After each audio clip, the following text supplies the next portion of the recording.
Saudara, apa kabar Anda hari ini? Bersama saya Vina Putri, Sapa Jatim kembali hadir ke hadapan Anda.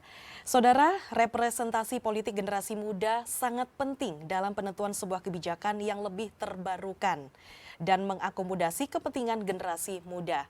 Tingginya tingkat partisipasi pemilih muda yang berkisar di atas 50% pada pemilu 2024 dan proporsi jumlah penduduk yang lebih dominan menjadi sebuah keharusan dalam menciptakan representasi yang ideal bagi anak muda di parlemen. Kita ulas dengan pokok bahasan pertaruhan suara pemilih muda pemilu 2024. Di studio sudah bersama kami ada founder Omah Zaman Now, ada Mbak Evi Ratnasari. Selamat pagi Mbak Evi, apa kabar? Selamat pagi Mbak, alhamdulillah sehat. Iya, terima kasih sudah hadir di studio Kompas TV Surabaya. Kemudian ada juga Mas Eksa Yogi Amirul, ini selaku co-founder dari Omah Zaman Now ya, begitu ya. Selamat pagi Mas Eksa, apa kabar? Selamat pagi, alhamdulillah baik Mbak. Oke, terima kasih juga sudah hadir di studio Kompas TV Surabaya. Nah, ini kita sudah kedatangan bersama dengan komunitas dari Omah Zaman Now. Saya ke perkenalan dulu dengan Mbak Evi dan juga Mas Eksa, mungkin bisa dijelaskan komunitas Omah Zaman Now itu apa sih? Monggo Mbak Evi. Pertama makasih ya udah diundang ke studio Kompas, luar biasa gitu inisiatifnya. Dan izin memperkenalkan ya, biar semuanya juga pada tahu bahwa OJN itu adalah wadah kepemudaan. Singkatannya adalah Omah Zaman Now. Kebetulan saya sebagai pendirinya bersama sahabat saya, sebelah kanan saya ini Eksa Yoga. Nah, OJN itu adalah ruang kreatif terbuka yang menjadi wadah fasilitasi dan kerjasama komunitas antar milenial di Jawa Timur, antar anak muda gitu. Dalam rangka bagaimana kita sama-sama ya gitu, kita ingin ambil peran untuk bisa membantu memberikan solusi kepada teman-teman anak-anak muda gitu terkait persoalan ruang, terkait persoalan wadah kreativitas gitu, dan bisa membantu memberikan sedikit harapan gitu terkait keresahan anak-anak muda kaitan dengan career planning. Jadi seperti itu. Memang fokus kita di anak muda gitu. Bagaimana kita membersamai mereka, bersama-sama kita untuk mencari solusi bersama. Seperti itu. Lingkup kita di Jawa Timur memang. Ini fokusnya ke anak muda, apakah tidak menutup kemungkinan nantinya akan merambah ke masyarakat luas begitu? Iya, Mas Eksa? tentunya Mbak, karena kami kan menjunjung tinggi nilai inklusif Mbak ya. Nggak menuntut kemungkinan bukan hanya sekedar anak muda, bisa jadi ke kelompok-kelompok rentan, disabilitas, perempuan, dan yang lain-lain gitu Mbak. Kami juga sering mengadakan kegiatan-kegiatan dengan komunitas ibu-ibu, dengan komunitas disabilitas gitu. Ini komunitasnya yang khusus di Omah Zaman Now begitu ya? Kalau untuk yang internalnya sendiri, apa nih kegiatannya? Boleh aku jawab ya? Sebetulnya memang manajemen OJN itu tidak terlalu banyak orang-orangnya gitu. Tetapi tidak terlalu banyak ini terdiri dari anak-anak yang punya visi yang jelas. Bagaimana kita ambil peran ke society ya gitu. Nah, satu kunci di Omah Zaman itu adalah kolaborasi kuncinya. Dalam arti kita mengajak seluruh komunitas di Jawa Timur ya, untuk bisa bersama-sama gitu, kita membantu persoalan-persoalan yang ada di masyarakat seperti itu. Makanya tadi ketika rekan saya menyampaikan, kita juga tidak menutup kemungkinan, kita juga keluar ke teman-teman isu-isu seputar disabilitas, perempuan, kelompok rentan gitu. Jadi ya isu-isu seperti itu yang akan selalu kita jadiin semangat bersama dengan anak-anak muda yang lain, dengan komunitas-komunitas yang lain untuk kita turun ke masyarakat. Oke, ternyata bermacam-macam sekali ya kegiatannya yang dilakukan oleh komunitas Omah Zaman Now ini. Nah, ini kan fokusnya ke pemilu ya, sebentar lagi akan dilaksanakan dalam beberapa pekan ini. Nah, ini apa nih kegiatan untuk kedepannya untuk menyambut pemilu ini, terutama di komunitas Omah Zaman Now? Oke, sebetulnya terkait dengan momen pemilu ya, ini bukan hanya saja di 2024 ini ya. Ketika kita nge-flashback, OJN itu juga konsisten kok mengawal pemilu tahun 2019 gitu, termasuk juga pemilu kada ya, pilkada ya, baik di tingkat provinsi maupun juga di tingkat kota gitu. Itu sebagai komitmen kita bersama gitu untuk bisa membantu mensukseskan penyelenggaraan pemilu. Dan ini jadi kesempatan gitu buat kita semuanya. Kebetulan saya juga ada background ilmu politik ya gitu, untuk bisa mengajak partisipasi masyarakat dan khususnya anak muda gitu. Dengan kita punya harapan gitu, dan juga ini kita selalu tularkan kepada anak-anak muda, please jangan sampai suara kita hanya dikooptasi untuk pelengkap suara gitu. Tetapi ini dijadikan sebagai momentum untuk kita benar-benar punya harapan ke depannya kebijakan-kebijakan yang pro dengan kebutuhan anak-anak muda seperti itu. Nah, oleh karena itu bersama dengan Oma Zaman Now ya kita mengajak kolaborasi berbagai pihak gitu kan untuk sama-sama kita mensukseskan pemilu dengan satu minimal kita memberikan edukasi gitu terkait kegiatan politik itu seperti apa dalam proses pemilu ya khususnya gitu. Dan kemudian gitu kita juga mengajak partisipasi langsung dari teman-teman yang telah kita edukasi tadi. Sebetulnya kata edukasi itu pengen berbagi aja ya, berbagi sharing gitu kan, saya luruskan biar lebih enak gitu.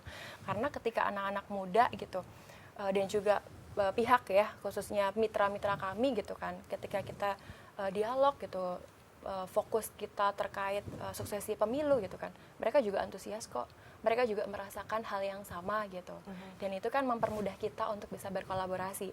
Kayak tadi edukasi ke kampus gitu, kemudian kita juga mengajak anak-anak yang di daerah-daerah betul. Yeah. Itu tidak hanya di Surabaya sebagai kota pusat gitu kan, tapi kabupaten kota di tetangga ya di Jawa Timur untuk sama-sama kita juga bikin wadah-wadah edukasi tentang politik gitu. Dan tadi ya yang sudah ikut acara gitu kita ajak untuk partisipasi nyata mereka gitu kan. Sebagai contoh ya, kemarin terbaru ya di Universitas Airlangga gitu, saya sangat appreciate ya anak-anak mahasiswanya gitu kan, antusias gitu, bikin acara bersama dengan Oma Zaman Now, bikin iVote yang itu mengajak anak-anak muda untuk partisipasi. Dan menariknya adalah kepanitiaan dia itu ketagihan untuk bisa berdampak lebih lagi gitu. Makanya dia sendiri yang menanya, Mbak ada lagi nggak kegiatan OJN yang seperti ini gitu. Saya tawarkan kesempatan ngajak anak-anak muda turun ke masyarakat dan itu terjadi. Gitu. Jadi tadi ketika rekan saya bilang ke perempuan, nah itu tadi akhirnya merambah ngajak mereka keluar-keluar ke masyarakat, kita bikin kegiatan bersama. Oke, ini tadi kan Mbak Evi menyebutkan karena kegiatannya tidak hanya Sambang Kapus saja, tapi juga terjun ke beberapa daerah. Mungkin bisa diceritakan juga nih Mas Eksa pengalamannya ketika berkegiatan di luar daerah itu seperti apa? Karena kita tahu sendiri karakter di luar daerah mungkin berbeda ya daerah satu dengan daerah yang lain begitu Mas Eksa. Kebetulan gini Mbak, di Oma Zaman Now itu ada berbagai macam komunitas ya Mbak ya. Komunitasnya itu kami juga klasifikasikan, kelompokkan komunitas petani milenial, komunitas santri, dan komunitas disabilitas. Contoh di Mojokerto Mbak, kami punya daerah binaan di daerah Sumber Gelaga Mojokerto, di mana di desa itu komunitas disabilitas, mantan penyandang penyakit kusta tinggal di situ semua. Nah, nggak banyak orang mau tinggal di situ, nggak banyak orang mau berkunjung di situ. Tapi kami Oma Zaman Now berusaha untuk memberikan suatu fasilitas bagaimana kelompok disabilitas itu bisa diperhatikan. Kita mengajak anak muda di luar daerah, misal di Surabaya, kita ajak bagaimana mereka bisa tinggal bersama mereka, merasakan bagaimana diskriminasinya mereka yang mereka alami. Nah, di situ kami juga mengadakan kegiatan-kegiatan bakti sosial, kegiatan-kegiatan edukasi buat anak-anak masyarakat sekitar. Nah, akhirnya kan kita juga mengadakan kegiatan-kegiatan di daerah itu. Sangat menarik sekali, mereka juga sangat antusias, Mbak. Dan itu kami lakukan bukan hanya sekitar 1 tahun, 2 tahun. Kami lakukan sejak tahun 2018, Mbak. Sehingga sampai sekarang pun ketika kita komunikasi sama mereka akan selalu nyambung. Nah, begitu pula di Bojonegoro, Mbak. Di Bojonegoro ataupun di Jombang itu terkenal dengan santri. Nah, di mana kami juga ada komunitas santri, Mbak ya. Nah, di situ ada beberapa kelompok-kelompok santri yang biasanya kita ajak kegiatan. Tentu kan kegiatannya kan berbagai macam, menyesuaikan dengan latar belakangnya, Mbak ya. Contoh, kalau komunitas santri ya kegiatannya sholawatan. Nah, kami juga dari Oma Zaman Now pun juga mengadakan sholawatan bareng komunitas santri, Mbak. Nah, itu. Baik, jadi pendekatannya adalah dengan mengikuti kegiatan mereka. Berdasarkan latar belakang mereka juga. Itu dialognya kan lebih enak kan. Iya. Gitu ya, dari situ kita bisa menyampaikan PR-PR kita yang menjadi tugas kita gitu kan. Dalam sebagai spesifiknya menselesaikan pemilu. Nah, kalau dari Mbak Evi dan juga Mas Eksa sendiri melihat pemilih muda yang ada di Jawa Timur ini seperti apa sih dalam rangka untuk menyambut pemilu tahun 2024 ini? Kalau ngeliat dari apa ya anak-anak muda sendiri, kalau dibilang spesifik suaranya itu beragam ya Mbak. Gitu. Tapi yang menjadi serius kita untuk mengerjakan ini secara serius ya gitu kan. Ternyata proporsi anak muda itu kan besar banget ya, 52% dari daftar pemilih tetapnya. Yang dimana itu juga jadi concern kita gitu kan. Dengan keberagaman suara anak muda ini gitu. Kita ingin memastikan ini suara ini akan terpakai enggak gitu dalam hak suara mereka gitu kan. Sebagai contoh, ketika saya bilang beragam itu kan balik lagi kepada karakteristik daripada anak-anak muda ya. Milenial sama Gen Z dia udah berbeda loh itu kepeminatannya gitu. Dan yang menjadi PR gitu kan, tapi juga ada optimisme ya buat kita semua gitu kan. Memang ada anak-anak muda yang memang juga antusias pemilu gitu kan. Mereka dengan sadar gitu kan mencari tahu dengan sendirinya terkait dengan paslon-paslon ya sebagai contoh. Ada juga gitu kan teman-teman yang dia tidak terlalu minat gitu kan dengan politik gitu. Tetapi karena lingkungan pertemanannya mereka dalam obrolan keseharian mereka membuat mereka untuk kayak ketrigger sedikit. Tapi masih sedikit ya, belum yang belum yang benar-benar seperti tadi rekannya gitu kan. Tapi ada juga anak-anak muda yang memang masih itu tadi ya, masih apatis gitu. Ada yang seperti itu. Baik. Jadi ya hal-hal yang karakteristik terkait anak muda itu tadi gitu. Itu yang membuat kita makanya terus bergerak gitu. Bagaimana kita bisa memberikan fasilitasi terkait kegiatan-kegiatan yang bisa menunjang ataupun hal-hal yang bisa memantik untuk teman-teman aware sama pemilu.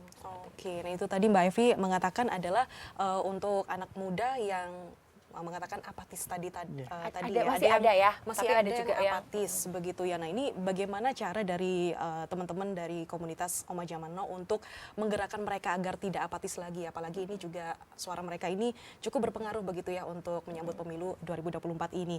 Nah saudara jangan kemana-mana dulu, nanti kita akan kembali lagi usai jeda berikut ini, tetaplah di Sapa Jatim.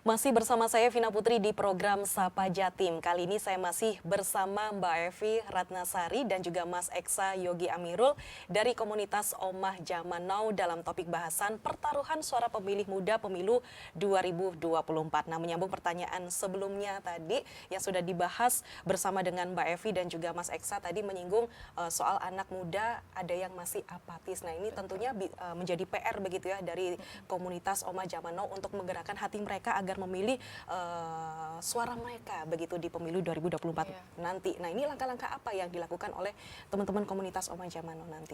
Pertama, langkah pertama adalah ya kita ingin cari tahu kenapa masih apatis seperti itu.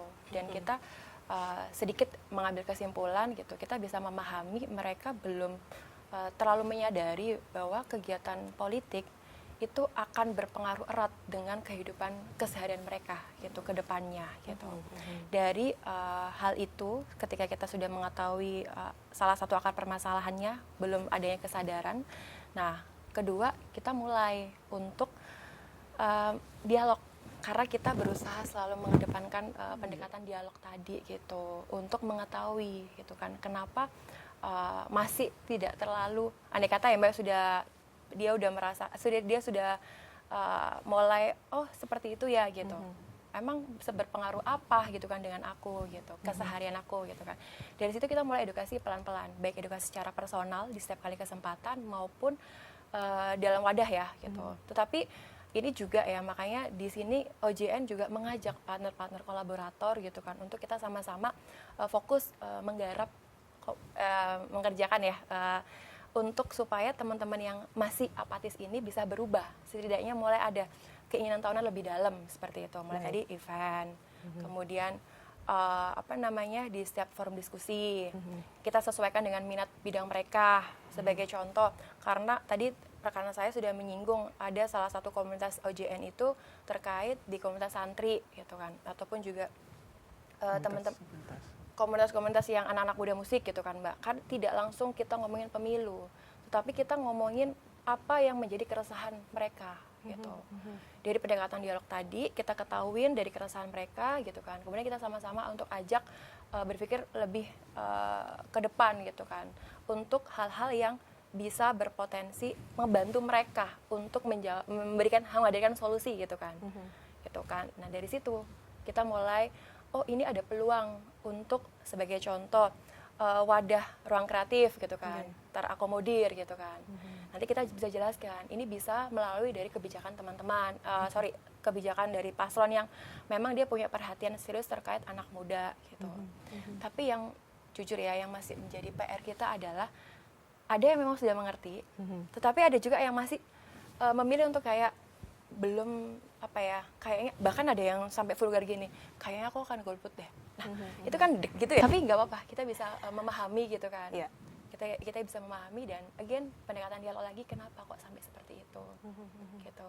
Dan kemudian lagi-lagi gitu kan, selalu mereka merasakan bahwa politik itu tidak begitu berpengaruh gitu.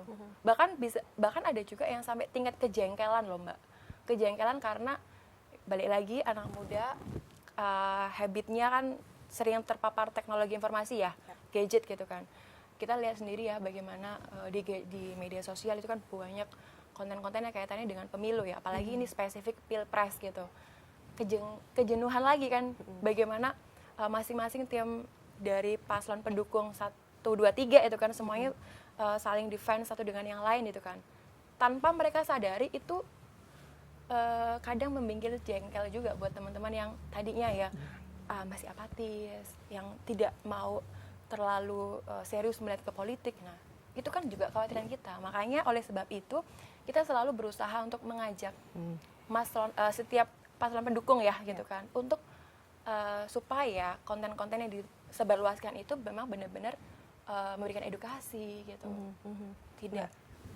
Tidak yang sebaliknya sekarang ya gitu, banyak banget provokatif yang negatif gitu. Nah, seperti yang kita tahu juga ini dari bentuk kampanye, ini kan banyak yang terpasang begitu ya di baliho, kemudian di media sosial ini dibentuk dengan pengemasan yang cukup menarik. Nah, ini apakah seberapa efektifkah untuk menarik perhatian dari anak muda zaman sekarang ini? Mungkin Mas Eksa mau menambahkan. Gini Mbak, yang perlu ditekankan bahwasanya anak muda itu punya karakter yang fluktuatif Mbak ya. Katakanlah di media sosial itu gencar banget terkait masalah campaign. Dia mendukung pasangan A, pasangan B, tapi ketika waktu pencoblosan dia tidak hadir gitu loh Mbak. Alasannya kenapa itu? Ya makanya mungkin mager dan tidak puas dengan apa yang selama ini pasangan yang udah disajikan, nggak ada yang sesuai dengan impian mereka, harapannya mereka gitu kan.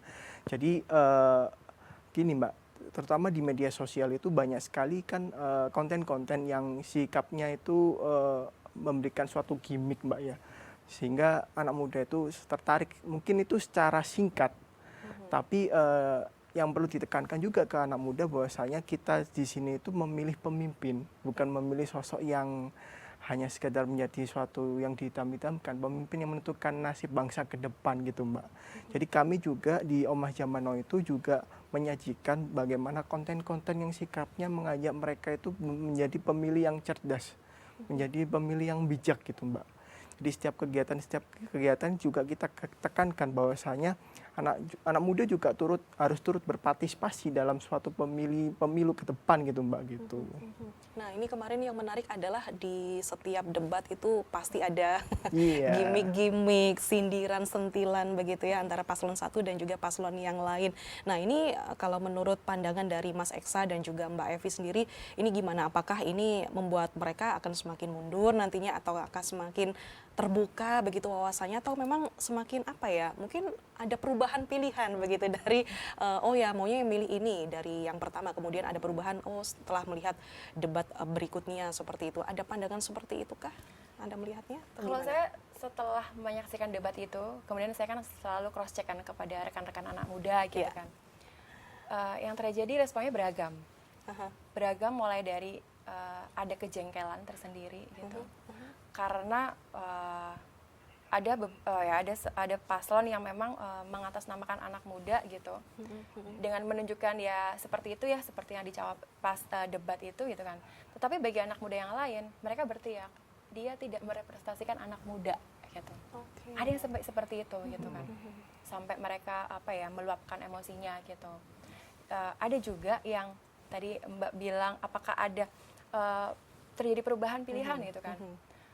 Itu bisa jadi gitu karena ada sendiri rekan aku gitu, anak muda gitu kan, kalau kayak gini fix gitu kan, no paslon ini gitu. Ada yang seperti itu.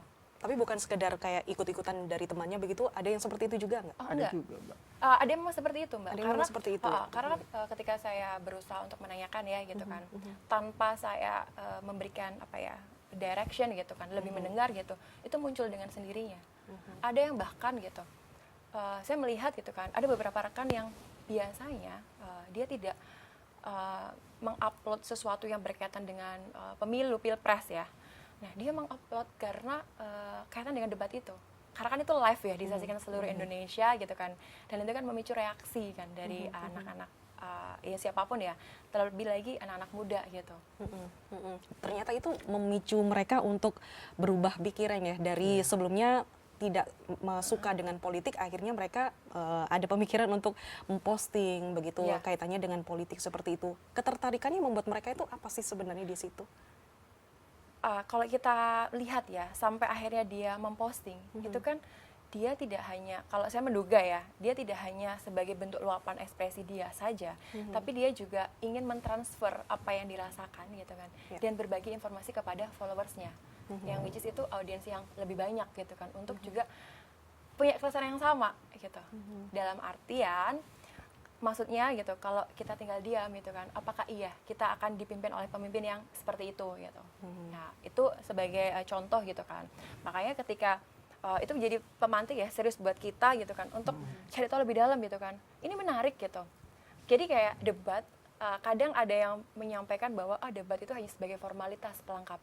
Tetapi bagi sebagian teman-teman yang belum menentukan pilihan atau masih swing voters itu kan menentukan banget ya. Punya pengaruh yang cukup signifikan gitu kan untuk memantapkan pilihan gitu. Nah, oleh karena itu sebetulnya kita itu punya harapan di acara debat itu supaya audiens itu harusnya lebih banyak disodorkan terkait komitmen dan juga program-program, tidak melulu persoalan saling serang menyerang, dan itu yang kita sayangkan ya gitu kan, kami sayangkan juga gitu untuk apa ya, ya harapan ini kan masih ada satu debat lagi kan harusnya. Nah, kita berharap gitu kan, karena masih banyak juga teman-teman yang belum mantap memutuskan pilihan dari acara-acara debat gitu kan, itu bisa memberikan kemantapan kepada calon pemilih untuk yakin bahwa paslon ini yang dipilih gitu. Baik, itu tadi selain debat yang disajikan untuk debat capres dan juga cawapres ini, nanti juga akan kita memilih untuk para caleg. Nah ini Boleh saya nambahin sedikit? boleh silakan. Yang menarik lagi adalah Mbak, setelah debat kemarin ya, saya menduga juga mungkin ini juga sudah ada beberapa pemantik event sebelumnya ya. Ada rekan-rekan gitu kan, teman-teman aktivis gitu, yang biasanya dia lantang ya mengkritik pemerintah, bahkan mereka juga punya sikap yang cukup tegas gitu kan, sampai seperti dia tidak menggunakan hak suara mereka sebelumnya gitu kan. Dalam pemilu kali ini tidak bisa dibiarkan gitu. Jadi harus memberikan suara, itu ada yang seperti itu. Dan dia juga mengajak ke teman-teman mereka yang lain gitu. Seperti itu. Oke, baik. Nah ini kan tadi kan sudah kita membahas ya tentang debat cawapres dan juga capres kemarin yang memang sudah kita saksikan untuk bersama. Nah ini kan juga nanti untuk pemilu nanti kan tidak hanya kita memilih capres dan juga cawapres, tapi kan juga nanti akan ada caleg juga begitu. Nah ini gimana untuk anak-anak muda di Jawa Timur ini, seperti apa untuk pandangan mereka? Apalagi kan banyak baliho-baliho yang tersebar begitu ya di jalanan. Apakah mereka sudah mengenal masing-masing nih caleg yang nanti akan meneruskan program di Jawa Timur seperti itu? Nah ini gimana kalau dari pandangan Mas Eksa sendiri kalau melihat generasi muda saat ini? Ya tentunya gini Mbak, ketika anak muda melihat banner-banner di jalanan itu banyak, harapannya kan mereka kan bukan hanya sekedar banner yang besar, tapi gagasannya kecil gitu. Tapi harapannya anak muda itu terutama untuk caleg-caleg ya, untuk membantu mereka mengawal aspirasi mereka Mbak. Makanya kita juga di Omah Jamana juga menciptakan suatu aplikasi ya, namanya gensmillennial.id. Gens milenial. Itu Oke. untuk menyampaikan aspirasi-aspirasi. Nah itu juga aspirasi dari teman-teman anak muda yang istilahnya akan dikawal oleh pemerintah gitu Mbak. Oke, dan ini untuk edukasinya seperti apa ini nanti untuk bagi anak muda begitu terkait dengan pemilu nanti, mungkin fokus kedepannya di komunitas Omah Zaman Now. Ya tentunya kami terutama di Omah Jamna kan juga banyak program Mbak. Pertama kita punya program yang namanya OJN Sabang Kampus ya.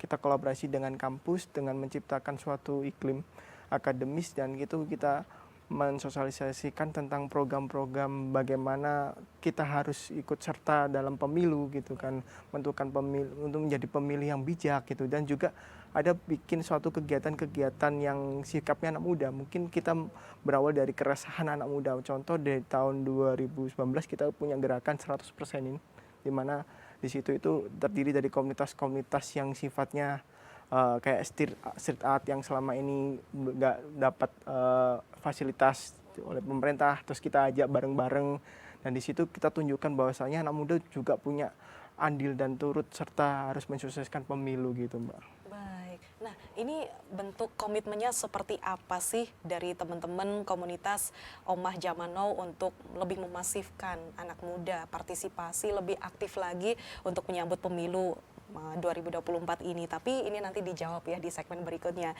Tetap bersama kami di Sapa Jatim.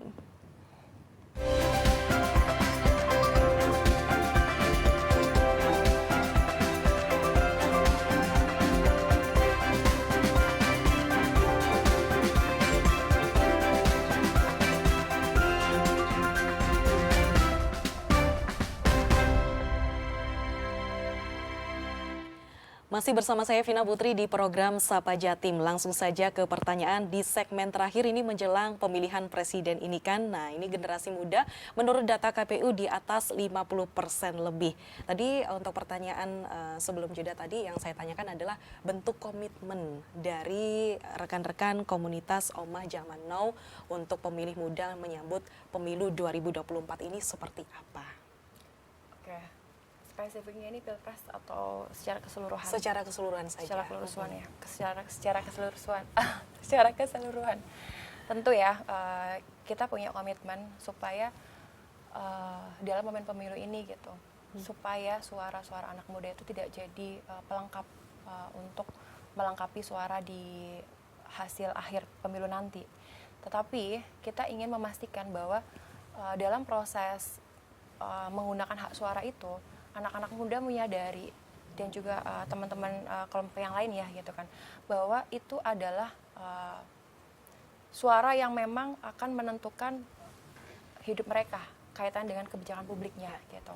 Dan itulah nanti yang akan kita teruskan untuk berbagai program gitu, karena kan kita ada juga cuma komitmen Mbak ya, tapi kita juga imbangi dengan program-program nyata sebagai contoh edukasi politik ya, dengan kita mengajak dialog bersama gitu kan. Dengan kemarin ada juga kita mengajak dialog dengan para akademisi di gelaran kampus gitu kan se-Jawa Timur. Tapi pengambilan sampel dengan 17 kampus gitu kan. Dengan harapan dari teman-teman yang hadir itu juga bisa menularkan lagi gitu kan di kampus-kampus mereka dan juga di masyarakat. Kemudian juga komitmen kami untuk membuat event yang kaitannya dengan mengajak partisipasi masyarakat dengan kelompok-kelompok yang kelompok rentan lainnya gitu. Tadi ada juga kelompok disabilitas yang dimana kita juga membuat kegiatan yang juga ada edukasi politiknya gitu kan. Juga dengan beberapa kalangan driver perempuan itu juga akan kita berikan tindak lanjut dari edukasi politik yang sebelumnya kita berikan eventnya gitu kan, tapi ada keberlangsungan untuk membedah program lagi dari masing-masing paslon, karena itu ada request Mbak dari peserta kegiatan kita gitu kan, gimana kita untuk bisa mengetahui program-programnya gitu. Nah kita akan ada pendampingan untuk membantu nge-breakdown itu gitu. Selanjutnya kan memang pilihan diserahkan kepada yang bersangkutan ya gitu. Dan ini akan kita masifkan ke beberapa daerah juga di Jawa Timur. Sebagai yang sudah terlaksana, Surabaya Lamongan, Bojonegoro, Jombang, Tuban, Mojokerto,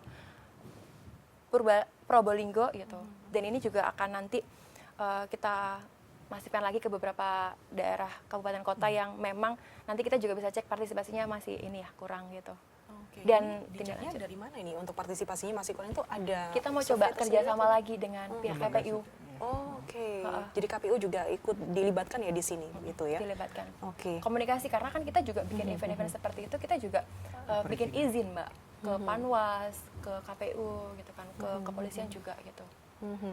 Nah, untuk program-program dari Capres, Cawapres untuk pemilu tahun ini nih seperti apa untuk program-programnya? Apakah sudah mewakili untuk generasi anak muda sekarang ini, Mas Eksa? Kalau menurut Mas Eksa sendiri?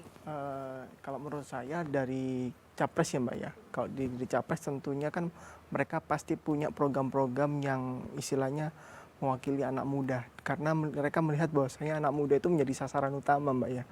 Terutama di bidang ekonomi, kreatif, di bidang lapangan pekerjaan dan ketersediaan rumah buat anak muda gitu kan.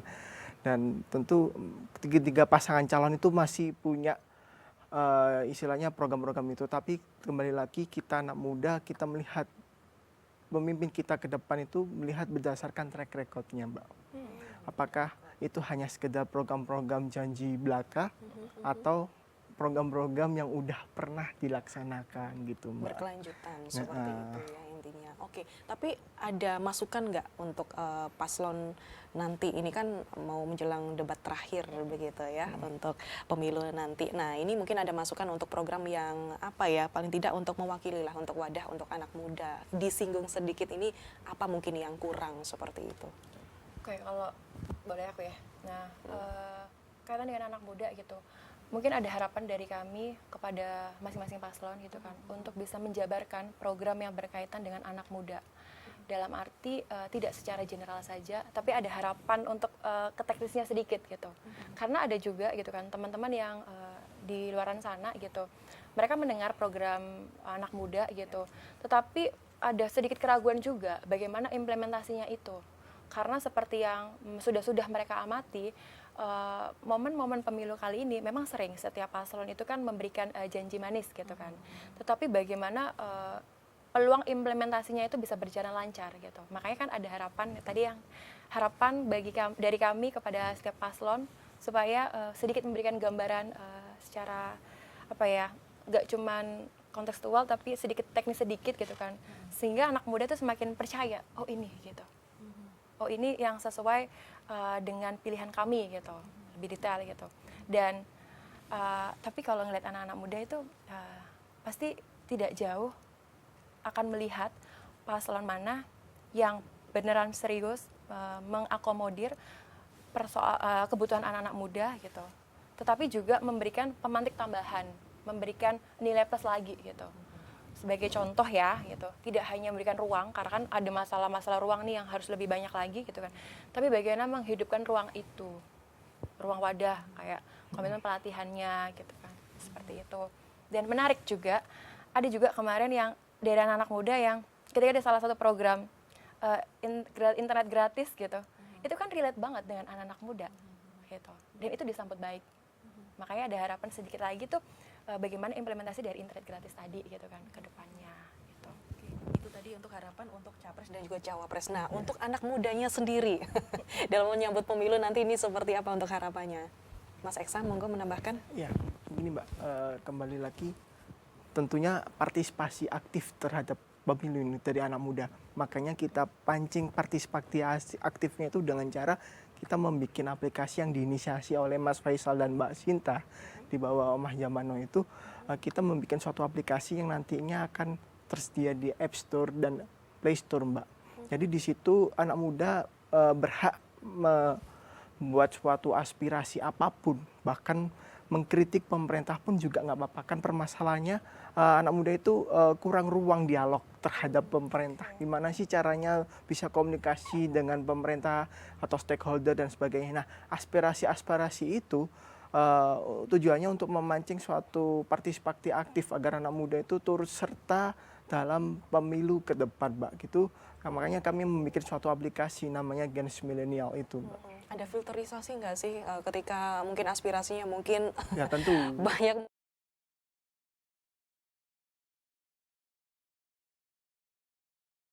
Oke, baik, dan itu memang bisa diakses ya oleh Bisa kalangan diakses. manapun begitu Oh, bisa ya. diakses ya. Oke, baik. Nah, Nggak sedikit menambah ya. Tadi silakan, kan Mbak terkait dengan Evi. komitmen gitu kan. Dari kami juga itu kan. Kami itu juga punya format loh dalam setiap kali event gitu kan. Karena kadang ada teman-teman yang sudah punya indikator sendiri gitu kan dalam menentukan pilihan, tetapi ada juga yang mereka kebingungan gitu. Nah, selalu dalam setiap kesempatan gitu kan, kita mengajak supaya calon pemilih gitu kan, teman-teman itu benar-benar tahu paslon mana, pilihan mana yang terbaik buat mereka gitu kan. Dengan kita selalu mengkampanyekan 3 hal.